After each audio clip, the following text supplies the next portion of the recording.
Tonight, Front Page Challenge welcomes the outspoken Negro leader, Malcolm X. Sir, what's the real reason why you two men split? Is it merely ideological, or is it personality? What else? Probably personality. It was not the statement that originally was given by the movement when we split.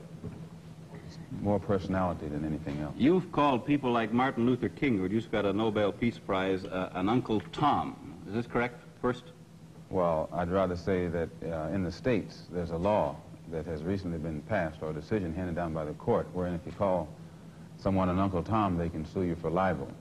Well, so I never refer to them as Uncle Toms. I would say that Uncle Martin is my friend. Uncle Martin is your friend, yet you would disagree with his approach to what he wants to accomplish. Definitely. If his approach would bring about what the black man in America needs to completely eliminate the problem that we have, I would say well and good. But I very much doubt that anyone who adopts the approach that Martin Luther King has been teaching to our people in that country can point to any meaningful gains that has actually served to solve the problem. Black Muslims have sometimes, whether you have or not, and I think probably you have sometimes, it seemed to me, been preaching hate to meet hate. I don't advocate any kind of hate. But there's a lot of talk that sounds very much like it. No, I think that the guilt complex of the American white man is so profound until when you begin to analyze the real condition of the black man in America, instead of the American white man eliminating the causes that create that condition, he tries to cover it up by accusing his accusers of teaching hate. But actually, they're just exposing him for being responsible for what exists. Well, that's something of an argument, but I've heard speeches made by some of the people of your group. I think I've heard you make speeches. It seemed to me that you were advocating what I would have to describe, I think, as violence to meet the serious injuries that have been done your people, with which I totally agree. I don't call that violence. I don't in any way encourage black people to go out and initiate acts of aggression indiscriminately against whites.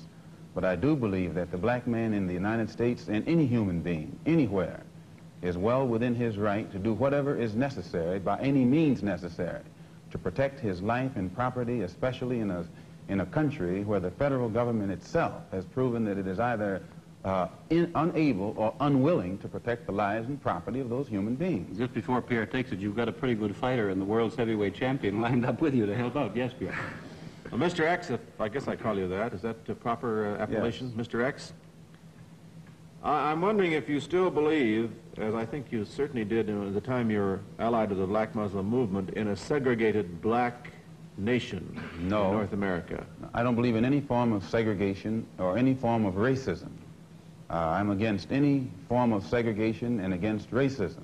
Am I right in saying that the black Muslim movement, which you have left, did believe in that? Well, Elijah Muhammad taught his followers that the only solution was a separate state for black people. And as long as I thought he genuinely believed that himself, I believed in him and believed in his solution.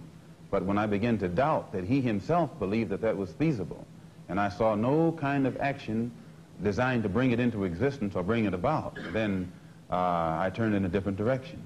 Are you still a Muslim yourself? Oh, yes. I'm a Muslim. I believe in the religion of Islam, which believes in brotherhood, complete brotherhood of all people. But at the same time that I believe in this brotherhood, I don't believe in forcing my desire for brotherhood upon those who aren't willing to accept it. Of course, I think the Christians would say that they also believed in brotherhood. What did you say to that? I'd say they believe in it, but don't practice it. Well, that'd be a pretty good answer.